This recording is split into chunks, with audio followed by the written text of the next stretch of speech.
Welcome to Talking Buffalo, featuring conversations with guests from around the world of sports, media, pop culture, and all things Buffalo, with your host, Patrick Moran.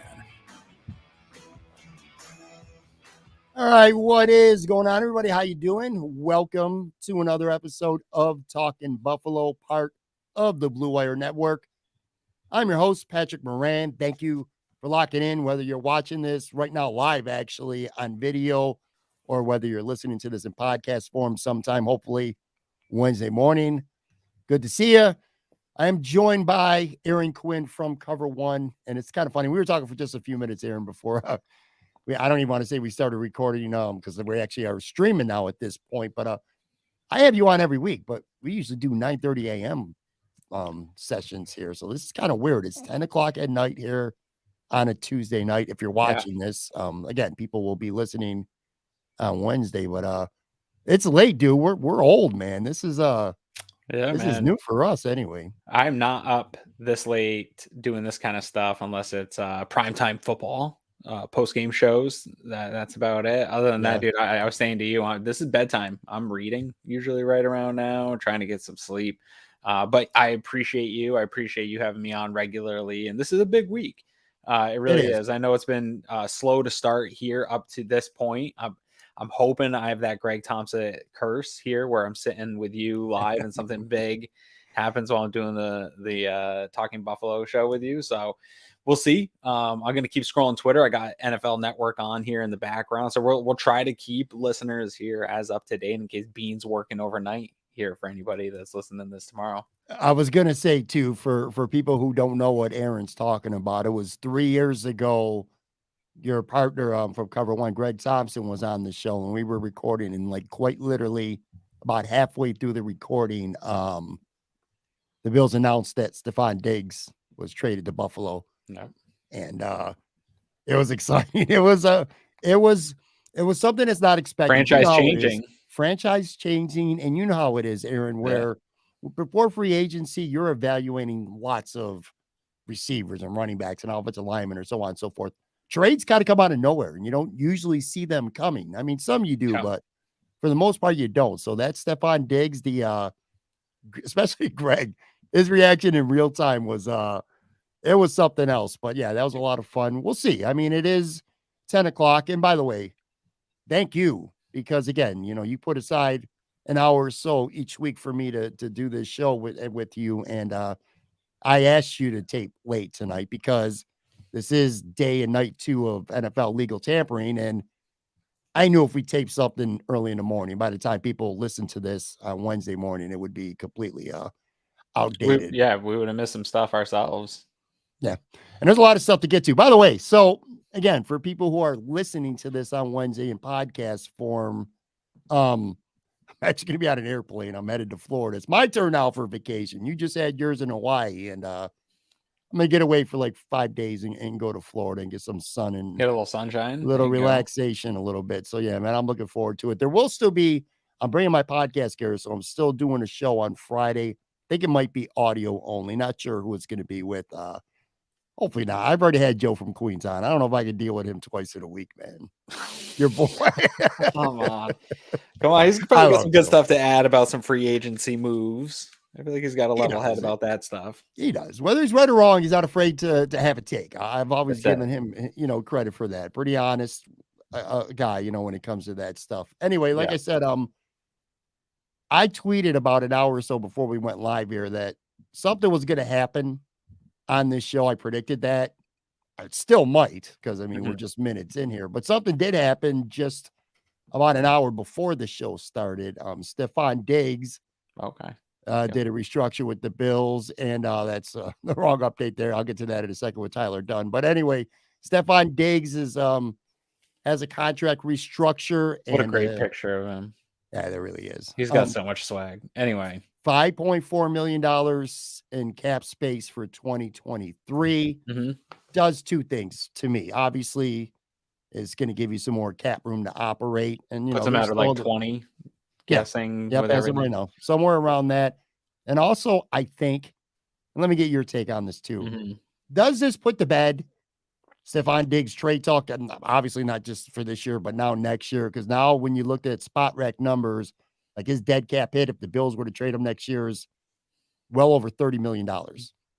You know, that's a hell of a lot of money to eat to trade a player. I mean, you must really hate a player, and he must really be bad in their locker room or bad on the football field to eat that much money. I just don't see it happening. Yeah, the term "put it to bed" I don't think necessarily applies because I don't ever think it was a thing. Me But neither. yeah, is there a non-zero chance that trade happens? I guess like there's always some terrible thing that you never think can happen that does, where a team just gets so sick of something. But I don't think any of the things that I've seen that have been said or that I've heard to this point make me think that that is where the scenario is going. And to your point, I think this restructure confirms that he is part of the plan to the future and that he knows that he's not going to accept this without being aware of the consequences of being restructured and what that means for the team being able to move on from that contract. So everybody's aware right now what they're doing. I think we get caught up in the way everything felt right at the end of the season sometimes, Pat. And even with the free agency window and the people, I think, feeling frustrated right now with the Bills not doing enough or not making any of the bigger moves, we forget like where this team was at prior to how it felt after they lost to Cincinnati, right? Like this is still a team that won 13 games. This is still a team that won the AFC East for the third time in a row. They're still the team that's at the top of this AFC, whether they're the top 2, 3, 4 team in the AFC. That's debatable. You can have that conversation, but all of our conversations about this off season, whether it's frustration and lack of moves or whatever it is, needs to be based in the reality of like, this is still a really, really good football team with Josh Allen, Stephon Diggs, really high end players, even losing Tremaine Edmonds. I was a big advocate of saying, hey, we got to keep this guy. Losing a player like that's going to suck, but you still have a top tier NFL depth chart and roster here in comparison to any of these teams that you're jealous of the moves that they're making. Some other news right before we started taping, indirectly, potentially at least related to the Buffalo Bills. Tyler Dunn put out a tweet. Jamal Williams update right now. The running back and the Lions are far apart on a deal. Several teams are still in the mix. Bills, Bengals, even the Panthers or Bears. The Bills mulling what to do with Devin Singletary. Hold up right now is the running back market itself. Top back still waiting. Like literally minutes after Tyler put that up to a report surfaced that David Montgomery signed with the Detroit Lions. So it certainly looks now like Jamal Williams is gone. And I've heard him linked to the Buffalo Bills by multiple credible people. You know, I know there's a lot of rumors on the internet. You know that, Aaron. But Tyler's a credible dude, and there's other credible people out there that have linked Jamal Williams potentially to the Bills. Want to get first? Let me start here. Let me get your thoughts on that, and then I have a thought about Devin Singletary as well. What are your thoughts on Jamal Williams right now? Productive back last year for the Detroit Lions, a workhorse who led the NFL with 17 touchdowns on the ground. Yeah, I think Eric at Cover One has done a good job talking about how maybe some of the production is slightly overrated, and that when you see the other what Swift was able to do behind that same offensive line, there's a big drop off between Jamal Williams and Swift there, and that maybe he's not as good as the production shows. I think, sure, if this running back market dries up and that value isn't what it was anticipated to be when this conversation first came up, when it first popped up that Jamal Williams and the Bills were linked together by multiple people, like you were saying, I kind of rolled my eyes of like, this isn't really where I want to put the value. I'd be happier doing Bijan Robinson in the first round than giving any type of decent contract to a running back on their second deal, right? Like, I think that's a better investment if you're going to use a high-end investment. But now if this market's starting to shift or dry up, honestly, this free agency pad is playing out pretty well for the Buffalo Bills in a situation where they're up against the cap a little bit and they have some of these needs: running back, safety, now linebacker. I know linebackers probably had some of the high end deals, but the safety market looks like it's kind of dried up. I know a lot of guys have come off the board, but there's still names out there, and Poyer's just sitting out there. There's not even any rumors necessarily. You saw the high end deal for Tremaine Edmonds, but there's still some guys sitting out there that saw that linebacker move is kind of sitting around this wide receiver room.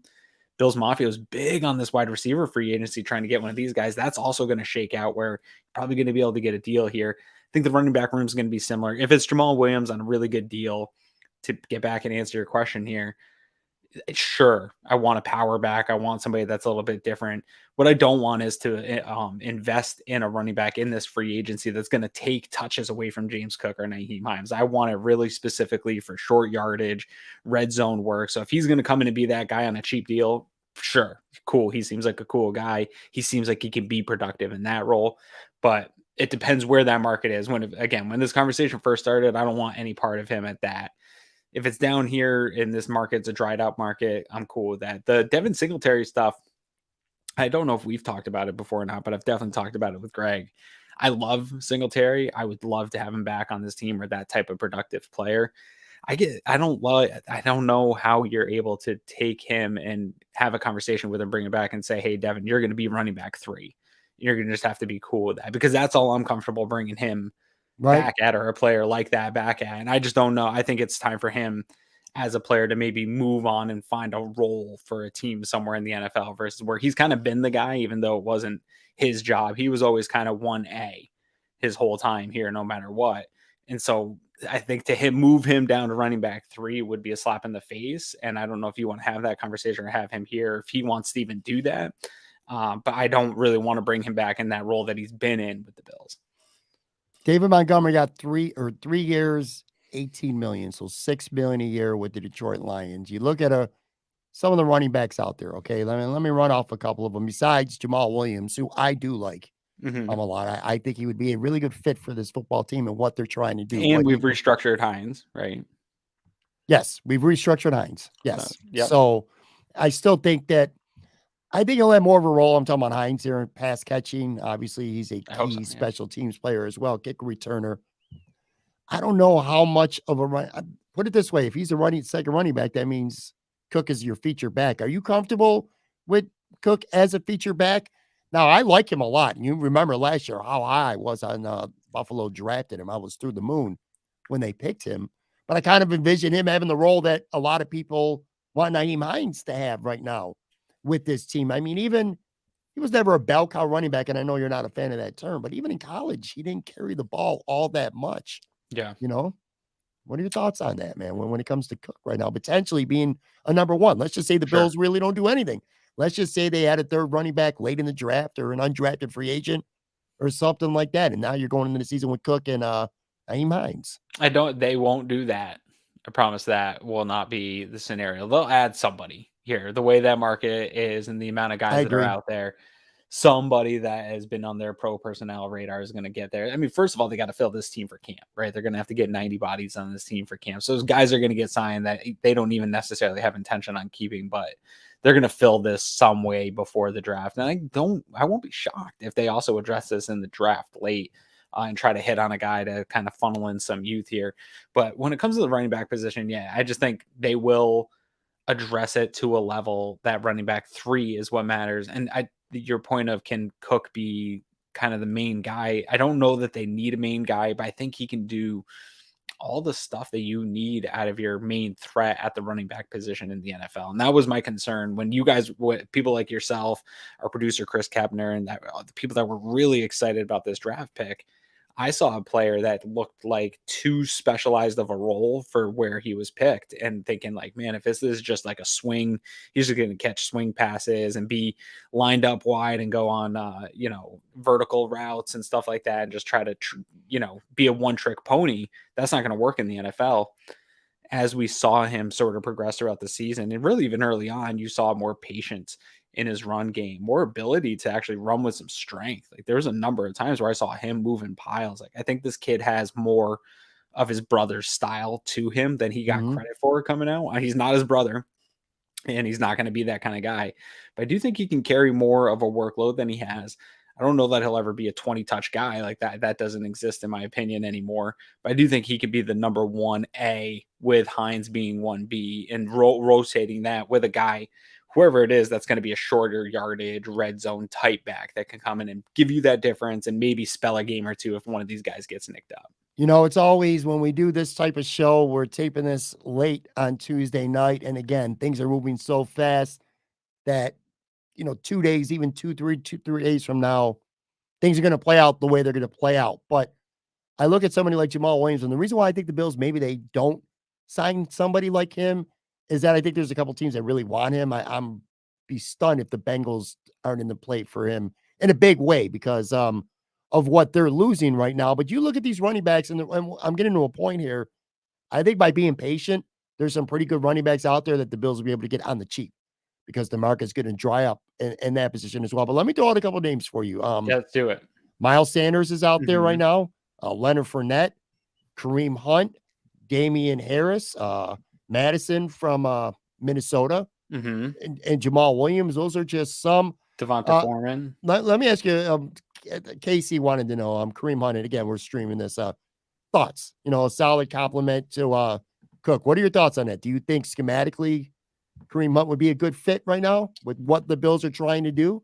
This is a really tough one for me. I talked about Kareem Hunt on our free agent wish list. I didn't pick him as my wish list guy. I did suggest that I thought this market could very much dry up on all these running backs here, and that maybe there was a team that would overpay for him, but he seems to sort of be this guy that no one really has figured out how to unlock since Andy Reid, really necessarily. And I love his fit in Buffalo, but I think with Cook, with Hines, that time has kind of run out for him to be that guy that seems to be sort of available every year for you to get. I think that was something I was trying to do the last 2 to 3 years. And then maybe you thought you got it with McKissick. I do think you now have that with Cook and Hines. So I don't know if the fit's there for him at running back 3. And I don't think he wants to come in and be that. And I'm not really, with the investment that you've made in this running back room, I don't really want to give up touches.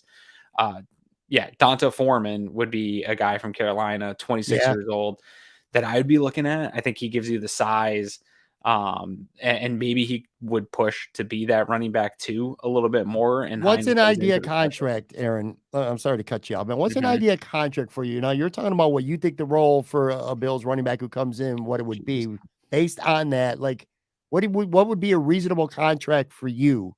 Where you'd be happy at, and maybe somebody like Foreman or Leonard Fournette or somebody like that. Like, what are you willing to pay if you're Brandon Beane right now? 2 to maybe 4 an average salary, something like that. Like, I don't want to give up much. You just restructured Hines. You save 1.3 there.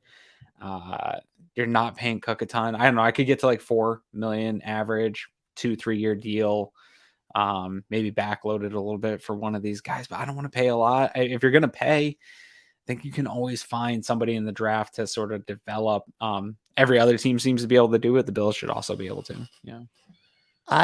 Look, here's the one thing. We've done so many of these shows now, and everybody knows this who knows you or I. Aaron is much more level-headed.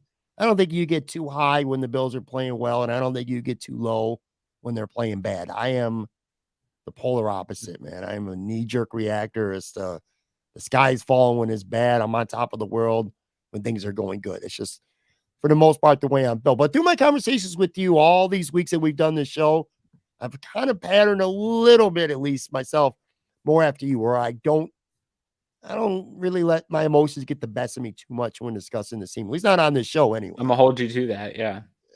We'll see. I know you will. But here's what I'm getting at. All these names I just mentioned, and this is a position where I really think they can upgrade this room. I'm going to be pissed off, straight up, if they bring back Devin Singletary. I just think they could do much better. Almost every person I named over the last 10 minutes, to me, it would be an upgrade over Devin Singletary. Jamal Williams, Hunt, Foreman, who I forgot to name the first time where you brought him up. That would actually be a great fit for what the Bills probably are looking to do with that room. I don't need Devin Singletary back. I just don't need Devin Singletary back on this team at this point. Sure. Yeah, I don't think the fit's there anymore. And again, I think that the relationship's just, not that anyone has any animosity either way, but I think it's time for him to go carve out a role for another team somewhere else and to kind of part ways and find a different running back that fits a different style. How do you feel about free agency the way it is nowadays with the legal tampering? So you wake up Monday at noon and all the madness starts. Again, we're taping this late Tuesday night. We're already 2 days into legal tampering. There's going to be a boatload of official deals that get announced this morning as people are listening to this. Do you like it this way, or do you like it the old school kind of way where free agency started at like 12:01 a.m. on Thursday morning technically, and It never really did though, right? Like tweets would come out 2 minutes after free agency started, whether it was midnight the night before, 4 o'clock, whatever it was, when the free agency officially started, you would get tweets within seconds from all the insiders. This person's visiting this person. Now you don't even hear about visits anymore. It's pretty much everyone's just signing with whoever they're going to. But not that long ago, it used to be about player visits and stuff, and that would get exciting. Is he going to leave town? Don't let him leave town without a contract. How many times we would hear that shit? Right. What do you like better? Do you like it this way better? That's a tough one. I had some fun times early on in the Mafia with some of those, like, don't let them leave. Like you were talking about nights where you're just staying up scrolling. That stuff still exists, though. You get a rumbling of a trade rumor or somebody's available. And I think right now the Mafia is buzzing a little bit after the Stephon Diggs cap restructure. People are wondering if there's some type of move happening on in the background.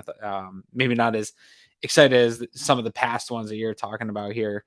I don't know. I like this version where it's spread out a little bit more. It feels like free agency is more of an event than it's ever been in terms of the NFL. They have the free agency frenzy. You have days of coverage about it from every network, every website, even including Cover One has free agency trackers. Everybody's tracking every move.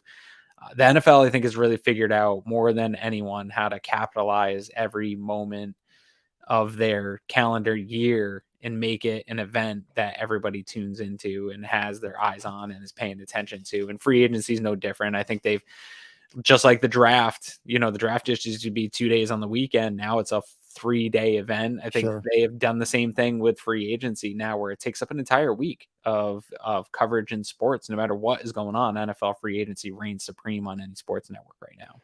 Let's talk about the key free agent for the Buffalo Bills remaining anyway, who has not signed. Of course, I'm talking about Jordan Poyer.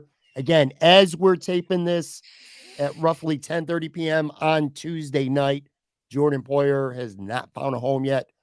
I'd love to have the guy back. I'm a Jordan Poyer fan. I think he's a good player on the field. He's a good person off the field as well. He did a lot of good in this community.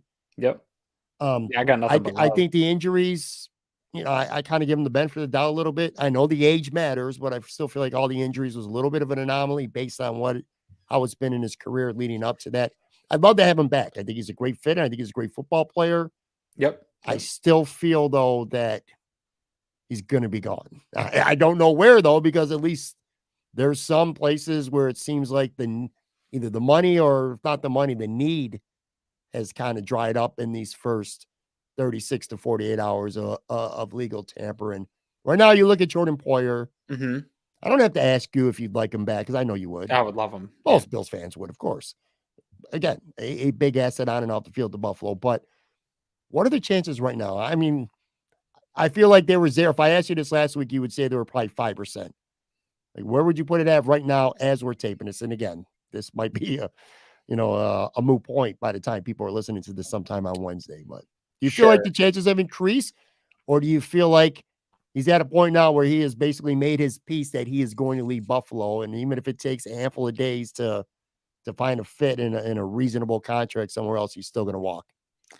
It's a tough one for me to gauge here, not just because of Jordan Poyer and his relationship or what he's looking for at this point in his career, but also because of this market and it drying up, right? Like, there's still a number of guys available here for the Bills. And this was something we talked about on the Cover One Buffalo podcast. And when we're talking about our free agency wish list was, this market could dry up, but does that make it harder for Jordan Poyer to return if the market dries up and then the Bills can get maybe not a 1-for-1 replacement, but they can get a deal on a guy that can come in and do something for them and replace somewhat of the Jordan Poyer for half what he's looking for in the market. There's a number of names still out there. It is drying up a little bit, but there's not a lot of teams that need anyone else here. And there's a lot of names in the draft. And we do know, if they're playing a game of chicken with the Bills in terms of the safety position, I think they're going to bank on, hey, we can maybe get a no-name guy that maybe the fans haven't heard of, but we've got some tape on That's what they did with Micah Hyde. That's what they did with Jordan Poyer. Yeah. They've done it a number of times with defensive backs. Dane Jackson, say what you want about Dane Jackson. This dude is a good average NFL cornerback that was a late round pick. Like they've done it time and time again at the defensive back position. I think they feel confident that they can turn a cheap asset and do something serviceable at this position if they strike out in free agency here, or if they have to draft a rookie, whatever it is. I think they feel like confident, at least if they can maintain a floor that's acceptable. Heck, dude, I think they can roll out Dean Marlowe and let Christian Benford compete at that safety position and kind of roll patchwork some of this together if they get other things right here. I think they can hide some of that. So I don't know how much leverage in the free agency market Jordan Poyer actually has to return to Buffalo, even if this dries up. But it might just be ultimately what makes sense for both sides. It depending on how many days this goes for him. It doesn't look good that we haven't seen I wouldn't expect the news to come out of Buffalo until it's reported, right? Like whether there's interest or been a deal or anything like that. But we haven't seen, or at least I haven't, any reported interest or teams having deals or anything with Jordan Poyer. And for being the type of guy, the resume that he's got heading into free agency, that's weird to me. You know, it sends off signals that like something's not right. His value, nobody's able to put a finger on that value with the age, with the injuries, with where he's at, what he's looking for. I don't know that the market's able to get a fine read on that, and that might hurt him. Do you feel like, to any extent, what he said on his podcast, complaining about the taxes and not wanting to get half his money taken away? And by the way, for people out there who are like, well, that's just Jordan Poyer, it's not. I had Tyler Dunn on the show last week, and during the show, he talked about Chase Edmonds coming to Buffalo, taking a visit, was going to sign with the Bills until he saw the contract and read it as him and his agent and saw the taxes that were getting taken out. I agree. You're rolling your eyes. You're not wrong. Honestly, you're going to get me in trouble with but that. I'm just telling you, man, Chase Edmonds, Tyler told the story about, and he literally signed with the Dolphins, which did not work out for him. Yeah. This shit did not work out for Chase at all. Congratulations on keeping an extra 11% of your money 8 times a year. I hope that was worth it to you. This is fucking getting so ridiculous. It's gonna people. I get it. It's not up to me to tell other people what to do with their money. If that's your gig and that's what you want, whatever. But like, part of me, there's a lot of nuance that doesn't get involved in this conversation about that tax money. But whatever. If you want to go to Florida where there's no taxes, congratulations. Well, I'm just right. Jordan. It's not speculation. Jordan Poyer said it on his podcast. He complained about it. Other players have talked about it. Yeah, and it's also not speculation that his wife, who is on social media a lot, has complained about it a lot. And it's money out of your pocket. I get it. If you don't like, small percentage of Bills fans who have, kind of kicked Jordan on the way out, maybe 2-3%. It kind of made it seem like it's it's a lot more. I guess my question that I'm asking you though is, do you feel like to some extent maybe Poyer wouldn't come back, or if he did, it would almost be like, I hate to say it this way because he's such a great player and important, but like almost like putting his tail between his legs a little bit to have to come back to Buffalo after it seemed like a foregone conclusion that he was gone. Even though, in fairness to Jordan Poyer, he never once said that I don't have interest in coming back to Buffalo. No, he never said that. And maybe if the Bills offer him 11% more than a Florida team, that we can just figure it out. No, I don't think that bridge is closed at all. Everybody involved, I think, as professionals, they know this is business. At the right price, I'm sure Brandon Beane's willing to continue that relationship. I do think this is a tough one for the Bills because I think prior to the Damar Hamlin incident, they felt very comfortable rolling into this offseason with that safety position and having a transition of Micah Hyde and Damar Hamlin and maybe bringing Benford in as a reserve safety. And you had a little bit more time maybe to develop that position and get Hyde out of here and roll with some younger guys and fix that safety position for the long term. Now there's a lot of question marks, right? And so I think they were happy and content with not maybe having Poyer come back. And maybe now with you've lost Edmonds, you really don't have a firm answer from what we know on Damar Hamlin.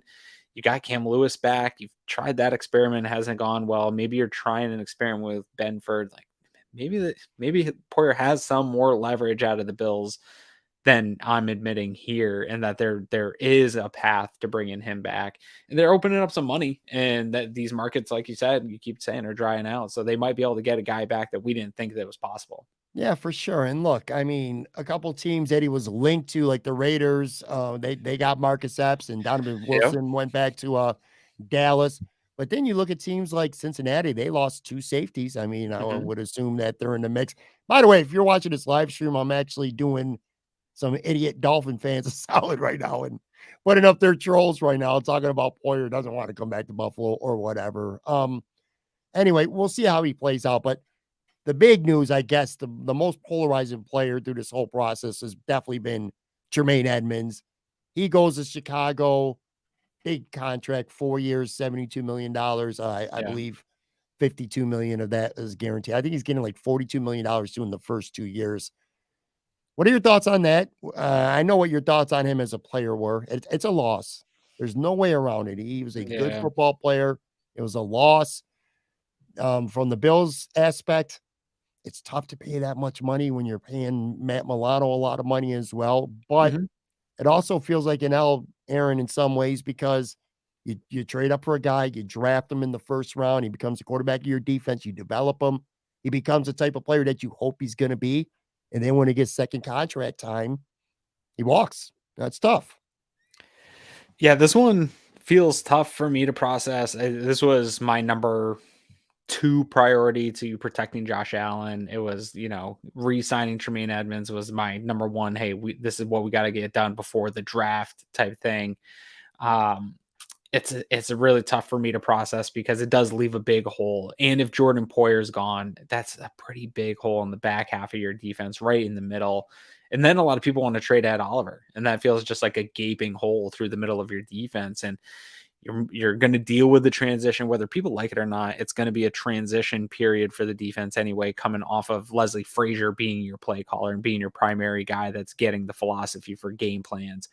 It's probably switching to Sean McDermott. That's going to be a lot of pressure. Now you add to Sean McDermott's plate the pressure of now you don't have your middle linebacker. What are you going to do? There's going to be an interesting period of time here. It's actually a really fun time to be in the Cover One group DM, Pat, because the type of football philosophy conversations that come from, okay, well, like we have these fits. What are we going to do with these? Are you going to see maybe Milano play some positionless linebacker? Like, what about Bernard? What about Spector? What about some of the free agents that are out there? How do we piece these things together? What can we do? And really, I think all of our feel on this is we don't believe Sean McDermott's going to make massive changes to the philosophy of how he thinks about defense. But we do think if there was ever a period of time to make the changes that you want to see this defense make, whether it's being more aggressive in certain situations or trying some new looks in certain situations, now is the absolute perfect time to come off of what you've traditionally done during his time in Buffalo to sort of adapt, change, face a little bit of what you've been doing, because you're now taking over the defense. You've now lost your middle linebacker, like you said, the quarterback of that defense. You're now losing one of the safety tandems. So now is an opportunity for you to maybe you got to do it to either hide some of those deficiencies of losing those guys, or maybe it's just the perfect time because you're going to get new types of players in that fit more of the mold of, hey, we haven't been able to close in these situations. Maybe it was the style of player that we were going with and how we were using those players. Maybe we need to change up some of this. So there might be some addition of subtraction of losing these guys in that we think about these positions maybe a little bit differently, or how we attack using this defense a little bit differently going forward, if that makes sense. I know that ranted for a second there. No, it does. You look at some of the linebackers out there, if you want to try to sign a veteran free agent right now to replace Edmonds, the market is dried up with some really good ones and one off the board, but there's still a couple names out there. Vontae Davis, the biggest name by far. That would be it for me. That if you're going to try to replace, he's been linked to the Bills by a couple of people that I believe. I don't know how far, if it's one, anything more than maybe an exploratory talks, but him, Wagner, who I just get this feeling he's going to end up back in Seattle. And these episodes, by the way, are tough to do because again, he might be signed somewhere else by the time people are listening to this. Well, we're trying to keep updated. I'm looking right now. So yeah, Devin Bush is another guy I've heard a lot of people have opinions about from Pittsburgh, obviously with injuries and stuff like that, but he was a good talent at some point. I don't know, man. Aaron, this is a Sean McDermott head coach team. And at the end of the day, to lose Jermaine Edmonds, to likely lose Jordan Poyer. And I just don't see them getting only lower end replacement level players. They're going to do something, is my point. I know everybody wants to see the Bills pour all this cap room and resources into the offense. I just don't see Sean taking 2 big hits to the defense and not really doing much. I agree with your point about changing some things up. But man, the personnel wise, those are just 2 really big blows, assuming Jordan Poyer, of course, is gone. And I don't know. I think they're going to do something. Could they be in the market for Julian Love from the Giants? Did he sign yet? I think he might have. I think he might have re-signed with them. They have him on Spot Track still. Do they? Let me pull up a question here too. I'll ask you, what's the best strategy at linebacker to replace Edmonds? We kind of talked about Levante David, Bobby Wagner draft. I like Bobby Wagner. Now, look, he's not Bobby Wagner of years past. Let's just say if the Bills, would you still be willing to throw money at him right now? Sorry, who? Bobby Wagner. No, I'm not throwing any money at Bobby Wagner anymore. I think PFF grades him pretty well, but I don't think that's the answer. I would rather go with in-house and try to develop some of the guys and play positionless linebacker, make Milano the Mike, then bring in an aging guy like that. If you're going to bring in the aging guy, it's got to be Levante David, in my opinion.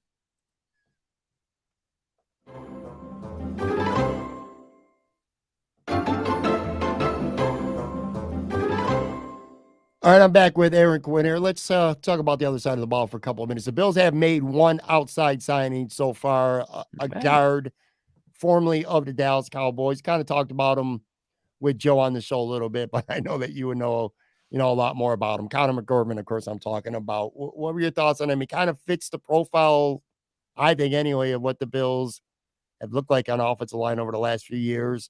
The book on him is he's a good pass protector, not so good run blocking. What are your thoughts on this move? Perfect. I just want to protect Josh Allen. That was your motto. That's it. Back weeks now, man. And honestly, in the free agency process, I missed here. I did not. This was not on my radar for the Bills as a fit. He probably should have been. Really fits their archetype in terms of like tall, athletic guys. And for such a tall and athletic guy, what I was surprised with when you look at the RAS score and you see his size and that height and that length, a lot of times that doesn't translate to smooth. Spencer Brown isn't a great example of, you see that height and that length and that athleticism, but then you just see him get rocked back by guys and just be kind of discombobulated in terms of his pad height and where his head is. And Eric did a great breakdown of McGovern here. If you can go on YouTube, I think it was only like a 20-minute breakdown, but he broke down a bunch of pass protection sets and showed the athleticism of this guy. And what stood out to me, man, is Eric brought up a great analogy that you could put a cup of water on this guy's head and it's not going to move. Like, he moves really quick, really sharp with a lot of balance, a lot of athleticism.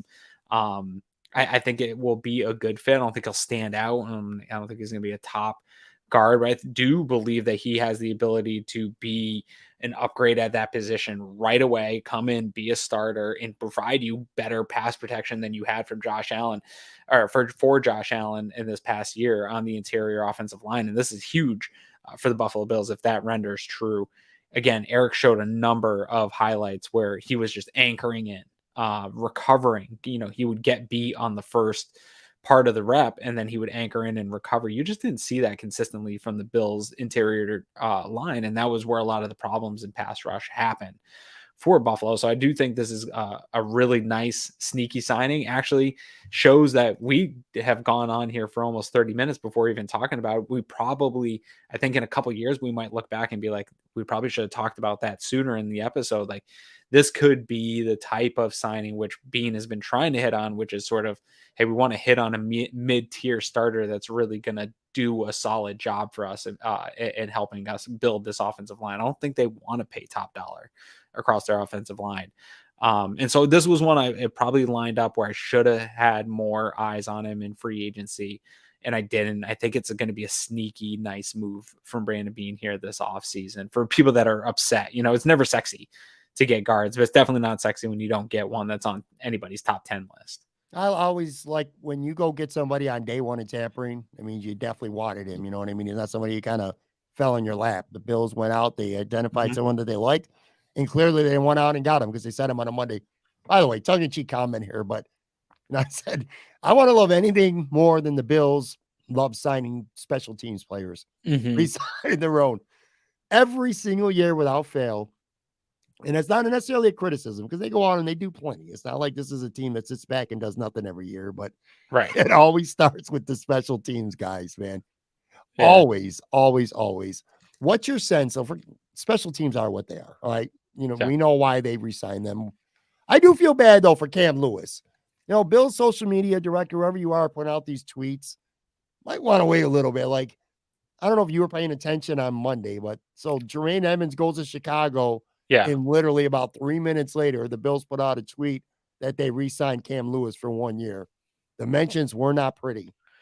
Not that against Cam Lewis, it's just like I said. What are they going to do? When it gets filed with the league, they got to tweet it out. They got a process. There's nothing they can do. I agree. But anyway, all right. Fans need to stop being jerks about stuff like that. It's not Cam Lewis's fault that you're mad at the team. What are you yelling at?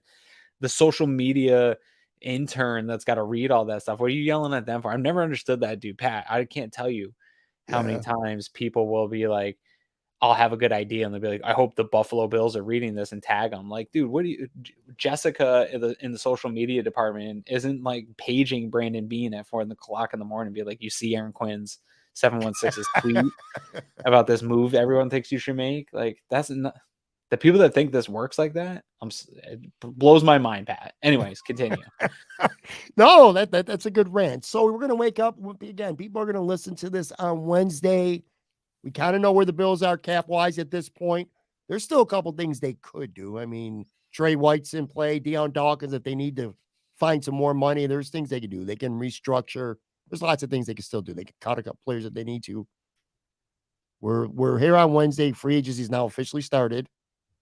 What's your sense on what you see the Buffalo Bills doing? You don't necessarily have to name like specific players, but you kind of got an idea of where they're at in terms of cap space. You kind of have an idea. They've already lost their middle linebacker. Very likely going to lose Jordan Poyer as well. You know that they've filled that guard spot for now. You know, so I think they're pretty much set at guards. I don't see them really doing anything there. You're talking running backs, potential wide receivers. Odell Beckham Jr. has been linked to the Buffalo Bills. He ain't getting $20 million a year, by the way, from anybody. Listen to that right now. I know it's what he allegedly what he wants. That's not going to happen. But the Bills definitely have interest in him. I feel like the wide receiving free agent market as a whole is pretty thin. I don't know if you agree with that. You know, you got Juju Smith. There's some guys I would add to this team. You talked about Paris Campbell. It was either you or Greg that talked about him. We both have talked about him. He was my Goldilocks. Coming off, he's had a lot of injuries. Coming off playing for the Colts. That has been a dysfunctional organization. I think you could buy low on a prospect that was high on most people's drafts. I mean, he got picked before Terry McLaurin, and a lot of people were higher on him than Terry McLaurin. I don't think he is going to ever be better than Terry McLaurin, but I think you would buy low on those high-end traits that made him highly sought after draft prospect and put him as wide receiver 4 and see what happens. So he could be. There's a couple diamonds in the rough when it comes to the receiving class. And then you look at tight end, and I think I've talked to you about this before. I'm very much for the Bills adding a good second tight end. I think they tried to do it last year with OJ Howard. It just simply, it didn't work out. But I look at this tight end class. You got Dalton Schultz, Gesicki, Hooper, Irv Smith, Robert Tonyan, Hayden Hurst, Cam Brate. Some pretty good names, so good pass catchers out there that I would love to see the Bills get a more skilled tight end too than Morris, what they have right now. And then you look at one other position, right tackle. I believe Brandon Beane. I took him at his word. I think Spencer Brown is the starter, but I do think you could do better than Quisenberry and getting a veteran who might be able to push him. But again, you're looking at this market, Aaron. Okay, right tackles are costing a lot of money, man.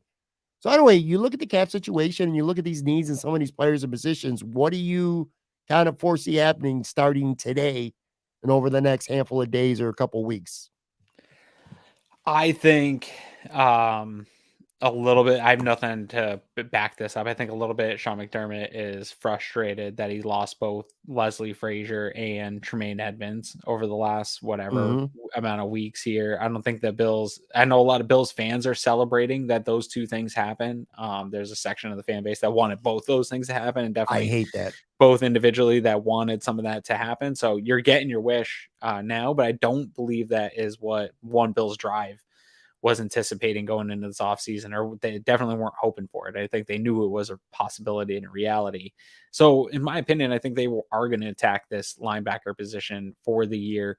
I won't be shocked if it's a Levante David deal where, again, maybe it's a 2-year deal where it's really 1-year deal, but it looks good enough for him to have some pride putting it out there across the ticker tape. Could see it being attacking safety or I still think there's a part of me, Pat, that believes Brandon Bede's itching to make a big trade. We've seen a number of big trades on expiring contracts.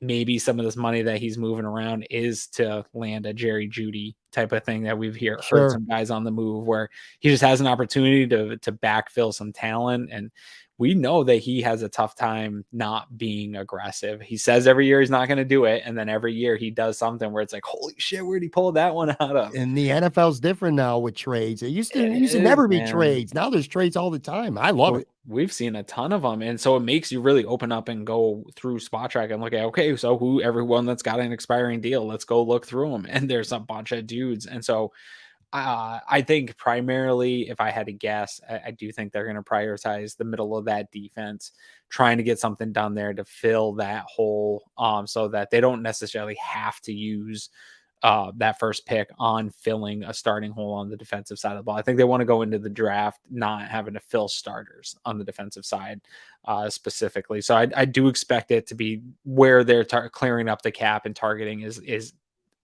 giving assets to the defense, which is what people wanted to avoid with losing Tremaine Edmonds. But I think the loss of him and potentially Poyer is just, you can't ignore it. Tremaine Edmonds was one of the more polarizing players I can remember. I did a poll a couple weeks ago where I asked fans, he's going to get a big contract from somewhere. Do you want it to be Buffalo who's giving it to him? It was literally 50-50, over 1,000 votes. That's how close and how divided it was. One position that Tyrod, nobody was more divisive than Tyrod. Yeah, maybe Tyrod. Maybe. This was close, though. Yeah. I did forget about one position, and we should have talked about because they're going to have to address it, and that's backup quarterback. No, Case Keenum goes to Houston. Sure. And some guys have signed, by the way, Taylor Heineke, you see that got a deal up to $20 million, 2 years in Atlanta? That almost sounds like I'm coming Atlanta's in to be a starter. I don't know what Atlanta's doing, dude. They are making they gave Jesse Bates a lot of money, man. Wow, they really did. But anyway, so I wrote down a couple quarterbacks who could be of interest to Buffalo. Marcus Mariota, who I think you and I both agree would be a good fit here in this system. At least I do. I'm pretty sure he was my Goldilocks top. Yeah, during the free agent show. Yeah. Jacoby Brissett's out there. Teddy Bridgewater's out there. Mason Rudolph's out there. A couple others. Gardner Minshew. Don't sleep on him, by the way. I just get this funky feeling. It feels like kind of a Mitch Trubisky situation where maybe he comes here, learns for a year, and plays well if he gets a chance and could go and get a starting opportunity the following year. And then one other guy. And it's funny. I did my show with Joe yesterday. Carson Wentz. Again, I told you I'm going to be pissed off if Devin Singletary is re-signed. I'll be 20 times more pissed off if the Bills sign Carson Wentz. Keep that dude away from this organization. Yeah, man. I want none to do with him. But anyway, these quarterbacks, let's assume, because we both agree about his Marcus Mariota, but let's just say, I don't know, he finds a better situation where maybe he has an opportunity to at least compete for a starting job somewhere with a rookie. Who's one or two guys that you wouldn't mind seeing here in Buffalo this year, backing up Josh? Which it's kind of a moot point because if Josh goes down, well, maybe a week or two it matters. But yeah, just like most teams, your quarterback goes down 6-8 weeks, you're in a shitload of trouble. But I don't know, one or two guys that like you think could be good fits here that would work out well. Yeah, I mean, I would love Jacoby Brissett, but I think his market should have been a little bit stronger in terms of a bridge. I thought he would maybe get scooped up early on in the process for being probably the best prospect available to be a bridge quarterback for if you're in that situation. Yeah, outside of Mariota would be that if that market fell out. And then really after that, maybe Teddy Bridgewater for me. It dries up right after that, though. You're talking about long-term backups that you're not going to win football games with these guys consistently. Baker, maybe you could talk me into Baker, but I it think he's sounded going like to Baker Tampa. had some legitimate interest for Tampa, him as well. like he might have an opportunity. I think he still can go somewhere and at least compete to be a starter. I don't see him coming to Buffalo. And by the way, I hope not. I don't like him. No, I don't know, man. This list isn't great. There's nobody here that outside of, I think you can win some games. You could probably win like a month of football with Jacoby Brissett. I think he could lead a team like this into some victories. I think Teddy Bridgewater might be able to do the same thing. I definitely think you could win a handful of games with Marcus Mariota. The rest of these guys, man, I wouldn't feel good. Even Tyler Huntley, like maybe you can get an offense working with a guy like that. Minshew, maybe, but he had an opportunity with Philly and looked pretty bad. Like Philly's was loaded across the board, both sides of the ball. Great offensive line. He didn't look good. Like I think the Minshew mania took off and probably never needed to be as high as it was. So I don't know. It doesn't look good. But again, to your point, I don't care. Like unless it's an injury like last year where he probably should have sat 3-4 weeks and played, you need a guy maybe for that. But otherwise, if Josh Allen's missing any significant time where you need to go to a backup, we're fucked anyway. The whole season. I agree. 150%. Absolutely. Yeah. 3 quick things, and then we're going to wrap up with our fill in the sentence that Aaron Quinn and I do every week. Look, Bills fans hate hearing this. And I don't know, maybe you don't agree with me right now, but Miami is really, I like what they're doing. I mean, they trade for Jalen Ramsey, which, you know, there's a couple people out there thinking it's just you're getting Jalen Ramsey that you had from 5-6 years ago. You're not, but he's still a good player. But I like that they, David Long, the linebacker, they signed him. I like him. Mm-hmm. And then they re-signed on Tuesday, both their running backs. Well, if they can stay healthy, Raheem Mostert and Jeff Wilson is a nice 1-2 combo in that offense, man. I really, I gotta give it to Miami. I feel like they're having a good offseason. Of course, it's all going to come down. And by the way, they also signed Mike White, who is a pretty good I think Mike White's not a bad quarterback, you know, so it's a good backup to have there. Can win a couple games if something does happen to Tua again. Obviously, it comes down to Tua if you're Miami, but I don't know, man. These two teams, we'll talk about the Jets in a second too. You know, that I did an episode a month or so ago. The AFC East just feels like it's shaping up to be a bloodbath. Maybe not so much with New England right now, but these teams are good, man. Miami's doing well. On paper, they sure are anyway. Yeah, they looked good last year for stretches. Like no Bills fan should sleep on the Jets or the Miami Dolphins. These are good football teams. Sure. They're going to give the Bills a problem no matter who is lining up for them right now. Like they're just good rosters. They're going to give you some sort of problem. I tweeted out the other day, though, like, remember how we talked about the AFC West when all those crazy moves happened this time last year about the AFC West and everyone was losing their minds, even Bills fans. The radio was going nuts of like, oh man, the Bills got to make a move now to keep up with these teams that just made all these moves. The AFC West is going to be a bloodbath. It's going to be crazy. No one's going to come out of there. KC ran it just as always, just as expected. No one was talking. Travis Kelce's right. Everyone was like giving him a hard time for saying nobody was talking about KC.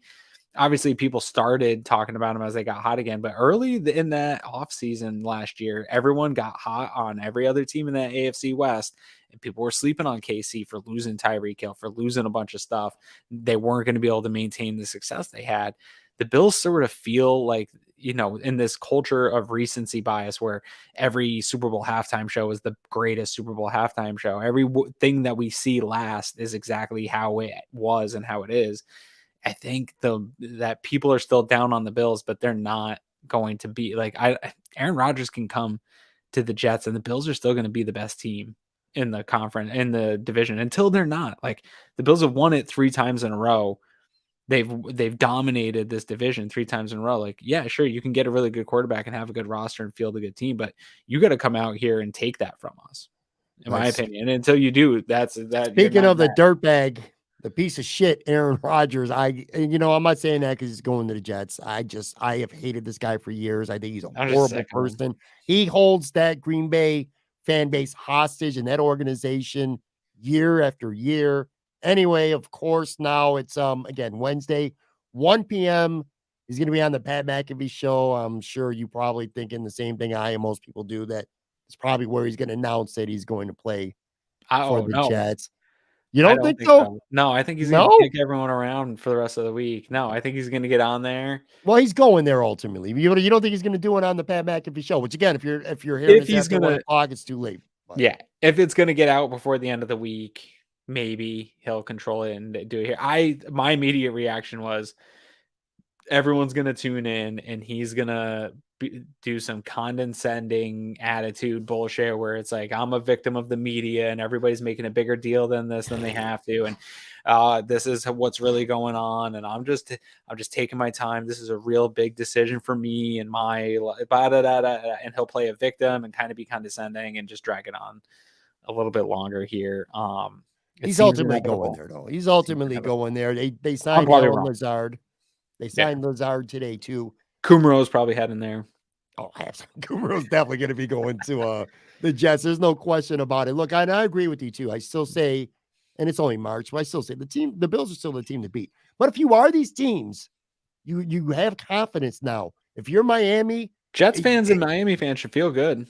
They should. Miami could be like, listen, we had half our team. Now we know how afterwards how worn down the Bills were and all this stuff now, but still, at the end of the day, you're Miami. You came in with a third-string quarterback, and you almost beat the Bills in the playoffs. If you're the Jets, you beat them during the regular season, and the Jets' defense plays really well against the Bills.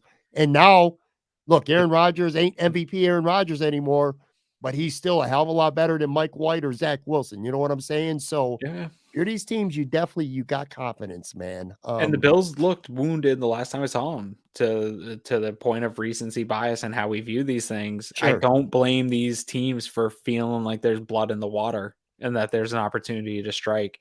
I just don't think it's the case. I do think even though the Bills are re-signing a lot of core special teamers and doing a lot of stuff that's not necessarily sexy, I think when all this settles and all this dust settles, they'll still be one of the best teams in the AFC when all is said and done. I agree. And I think even if the Bills have a lousy offseason by fan standards, even if they don't make any splashy things, if Brandon Beane's true to his word, if they don't go get Beckham or a big-time running back, and for the most part, if they run it back, I still think they're going to be they're a very good team. I think they ran out of gas last year and had some issues. One other quick thing, too, by the way, I took a beating on Twitter. Let me know if this take is outrageous to you. So the Giants go out, they get a really good middle linebacker on Monday. Then on Tuesday, they trade for Darren Waller. They made the playoffs last year. They beat Minnesota, and they advanced to the divisional round against Philly. I said that I think the Giants could be a Super Bowl contender this year. Am I crazy? Did your mic go out? Yeah. Yeah. All right. Did you hear what I said about the Giants? Yeah. So they advanced to the divisional round against Philly. They advanced to the divisional round last year, and they got Waller in a trade. They got they got that linebacker from Indianapolis on Monday. Mm-hmm. I like this team. Dable now has a year of experience under his belt. Yes. Daniel Jones, who people do not like on Twitter. I learned that today. He has another year of experience. I think the Giants are a Super Bowl contender right now in the NFC. Whoa. And I took a beating for that shit on Twitter on Tuesday. A Super Bowl contender? Yeah, why not? The NFC's not that loaded. The Philly's losing a lot of players. There's not a lot of great teams in the NFC. And the Giants, they were good last year. And why don't they take another step this year? And they got Darren Waller, man. I like that. That's a great addition. I'm not sold that they're the best team in that division. I think a little bit of their playoff run was a little bit of magic caught in a bottle. I think they still got some work to do on that roster. Maybe I think Super Bowl is strong. I think that's a strong take, Super Bowl. Daniel Jones doesn't. Well, I screenshotted that shit, and a lot of the nasty comments that people ripped on me all I might day bookmark on Twitter. That one. Yeah. All right, so here's how we get out of here. Each week, Aaron and I do 3 questions, kind of random, and these are to give people who watch and listen to the show an opportunity to know a little bit more about Aaron and myself on a personal level. Kind of random questions. We call it Finish the Sentence. I'm going to put up a graphic. I'll read it for people who are listening, and then just give me whatever your answer is going to be, and we'll go from there. And again, these are always random too. The first one, here we go. The worst topping to go on a pizza is blank. For me, it's Barbecue sauce. I hate barbecue pizza. Ew, I only like red sauce really. Like I can do like a white sauce or whatever, some pesto stuff, but adding flavors that aren't like traditional pizza flavors to pizza isn't my thing. Me I know neither. people like that stuff, but I don't even like barbecue sauce really on anything. Like even my barbecue, I kind of just like the naked Memphis style dry rub stuff. I don't love like traditional sweet barbecue sauce. I agree with that. And I'm the same way too, man. I'm a plain Jane kind of eater as it is. And when it comes to pizza, give me pizza, pepperoni and cheese. And like, Yeah. that's all I need. If I had to say one specific thing, maybe I would say, hot peppers. I don't like those. Yeah. I don't like mushroom. Anchovies is weird. I will say though, I had this recently. I had a chicken finger pizza and that actually was really good. And again, for the most part, I don't like anything except cheese and pepperoni. But cut up chicken fingers on there was actually pretty good, man. I'm gonna butcher their name, Elise, over on Sheridan, Elise's Pizza. I don't know. They do pizza by the slice, but they have like a stinger pizza where it's like a buffalo stinger pizza. It's really good. Off topic, because you mentioned a restaurant. Real quick, before we get to our next question, I want a quick take from you on this. Let me know if I'm wrong. You know how I always review wings places, right? Correct. For the most part, I love them or I find nice things to say. I went to a restaurant on Sunday. I'm not even going to say the name of the place because I don't want to bring any more bad publicity to them. But I hated the food. It was awful. The service was shit, and I wrote very negatively about it and posted it on social media and got a couple of messages from people who didn't appreciate that. Do you think I was in the wrong for doing that? That's honestly, you can tell. Yeah, this is a tough one for me because I worked in the restaurant industry for years. I would have to read those reviews from people and it would just boil my blood on Yelp and stuff like that because some of it was true and I didn't want to read it, but some of it was just you got a bad experience in a moment and it isn't indicative of us. And now people have to see that. So I don't know. It's tough. I think in the position you're in, it's also a tough spot for you to be in because not that I don't know that I know that you do it as hobby, but you review things and you give your take and your word. And like honestly, I've gone to eat wings and been like, hey, Pat said this place is good. Like I want to check it out, right? Like your word matters. And if you had a bad experience, I think that also matters and you want to tell people. I definitely don't think what you want to do is come out here and say or hide it to make anybody's feelings feel better that you were out there and it was better than you anticipated, right? So that's a tough spot to be in. I don't know what the right thing to do is. If people want the praise of a review and what that can do for them, you also have to live with, the other side of it too. I feel like I owe it to people to be honest with them. Yeah. And to your point, I probably get more interactions and views and stuff like that when I do food reviews than when I do sports stuff. So anyway, I don't know. I was just wondering what your thought on this. Let's move on here. A band or musician that I've always felt was underrated is blank.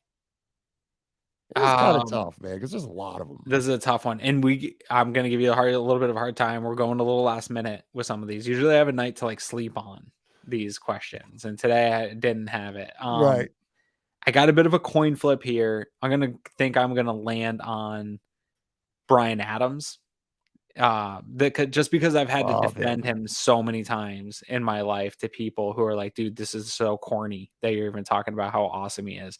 And every time though, I challenge somebody, I'm like, hey, whether it's in the Spotify era or whatever, I used to let people borrow my Bryan Adams Greatest Hits CD all the time and be like, hey, just play it, take it for a car drive and just play it. And the hits are going to be more than you realize that he had. And everybody comes back to me and they're like, yeah, you're right. Like it went on for an hour and it was still going on with hits that I knew about this guy, whether you like his style of music or not. So he's one. And the other one that I will still have for an honorable mention, because you've seen me defend this a lot, pisses me off, Janet Jackson. Like the way we view her career now blows my mind how people think she's just some like other mediocre woman vocalist that's like on the bottom, in the bottom of top 20 lists and stuff like that. That blows my mind that she's viewed that way now. Cause she stood toe to toe with her brother on stage and on songs and stuff. Like not a lot of people can do that. Agreed 100%, man. I got two. One of them is an 80s pop band that I feel like, especially a lot of younger people who might be listening or watching this, probably don't even know. And that's the Jets. In the 80s, they were really, really good, man. And the 80s is known as pop music, all these pop groups. No one ever talks about the Jets, man. And they had a string of some nice ass hits, slow jams, and some dance songs. Make It Real, You Got It All. Those were good slow jams. And they had Crush on You, Rocket to You, Cross My Broken Heart. A lot of good songs. And here's the other one. And I know when I say this, you're going to be like, huh? Because you and I would never do this. But my other one is Brian McKnight. Now, you and I, do we underrate him? Hell no. If you watched about a month or so ago, we did our top 10 singers of all time or whatever, and we both had Brian McKnight on the list of all time. But here's the deal. I feel like in the modern R&B era, when people are talking about, the general public is talking about the best, they're talking R. Kelly and they're talking Babyface. Or if you're talking groups, you're talking Jodeci or Boys II Men. I don't hear enough people talk about Brian McKnight. And I'll put Brian McKnight's collection and catalog of music from the 90s and in the early 2000s from that era up against anybody. But people don't talk about him a lot, outside of you and I, of course. Or do you disagree with me? Do you think he is more respected? I don't know, man. It's people that I respect about music love him and talk the way you and I do, regardless of their style and genre of music. But yeah, no, I think by the general public, I've always found him to be underrated. His style never really meshed well with even though what he had popular hits in the early 2000s, he had some great ones that were just on the radio constantly in the early 2000s. His style never really meshed well with the sort of hip hop / R&B that sort of mended together through that period of time. A couple of his CDs, listen to me when I tell you, Pat, that I have owned up until the Spotify era, had owned every single Brian McKnight CD that ever came out, every single one of them, I'll tell you. And I did, and they stuck in my CD player and I listened to them on repeat.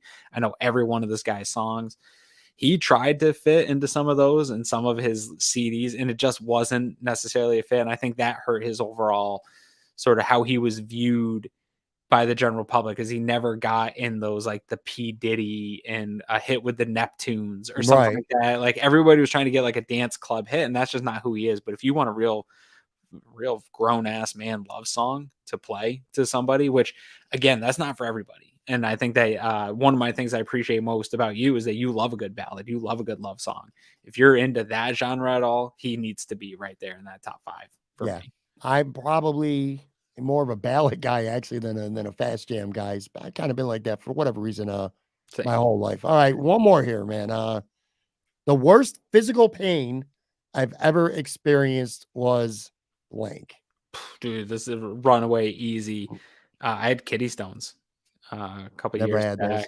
Yeah. And the pain was so weird that it at some point became not painful. It almost felt like an out-of-body experience for like a minute. I was like in just terrible pain, couldn't sleep, just like hard to describe, even just like burning sensation, felt like I had to pee, nothing was coming, just like groaning in pain. Went downstairs, got a heat pack to just like put down in my below parts, just like getting something to go down there, because it was just so much type of pain. Took a couple of Advil, fell back asleep, woke up just sweating, almost wanting to vomit in pain. Like, dude, I'm just telling you, like, I don't handle pain well. I'm a pretty big sissy, but this was just, this was like, if I wanted to go to the hospital, I don't even think I could have gotten myself up and into the car. And I literally like passed out in pain and in sweating. And I woke up in the morning and passed the stone. Actually, the stone passed easily. It was everything that led up to that. Like I woke up in the morning and went to the bathroom and the stone just came out. But it was everything that led up to that was like, honestly, I look back on it now. And I've had a few different types of experiences, whether they are induced by outside chemicals or other types of things. I've had different experiences in life. This was the closest to what people talk about, like a real out of body type of that type of pain. I don't wish upon anybody. I know that it's compared to pregnancy. I think pregnancy is probably way worse, but I think that's, if there's any other types of pains like that, I don't want anything to do with it. I've been fortunate. I've never had that. For me, I had appendicitis, and that itself wasn't all that bad. I remember I got sick. I started puking all over the place, and my wife took me into the hospital, had the surgery. Again, none of that big of a deal. But what happens is they pump you up with I don't know what they put in your body, but they basically bloat you big time so they can do the surgery. Right. And it eventually comes out of your pores. And I'll never forget this. Came home from the hospital, walked up the stairs, and the air just whatever it is, CO, whatever it was, just came out of my pores. It felt like somebody was taking forks and just stabbing me all around. It lasted about 20 minutes. And to this day, my wife will tell you, she never heard a man scream as loud as I did, man. It was painful. Thank you.